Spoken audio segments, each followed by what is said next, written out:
Alors, mon collègue Guillaume Crépin disait il y a un instant que manger est un acte politique.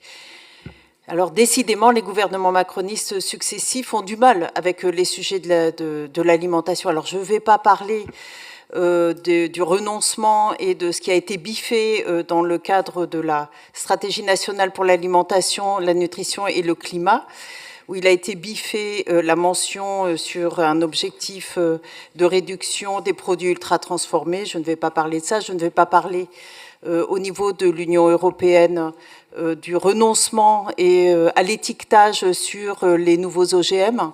Je ne vais pas parler de tout ça. Je vais parler là maintenant d'un autre recul qui est celui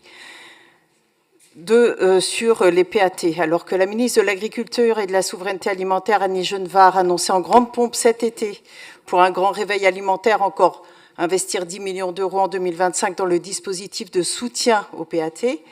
C'est en catimini que le projet de loi de finances acte la fin du financement par l'État de ces PAT. Pourtant, la pérennisation des moyens financiers est aujourd'hui cruciale, non plus pour expérimenter, mais pour soutenir les dynamiques lancées, pour massifier, mais aussi pour faire des PAT de véritables outils de planification sur les territoires en renforçant leurs objectifs de durabilité et d'accessibilité. Pour que les PAT atteignent leurs objectifs de transformation du système alimentaire local, un soutien à minima de l'animation du projet ne suffira pas. La sécurisation d'un budget est une condition sine qua non pour doter les PAT de réels moyens d'action à la hauteur des ambitions qui leur sont fixées pour sortir d'une logique court-termiste et aller vers une action planificatrice de ces projets. Si notre groupe déplore que le gouvernement abandonne le financement de ce dispositif, nous nous félicitons qu'au contraire, notre collectivité poursuive son soutien. Massifier plutôt qu'expérimenter, ainsi en va-t-il de la proposition de la sécurité sociale alimentation. Nous proposons que notre région soutienne des expérimentations, car c'est ce que peut faire notre collectivité.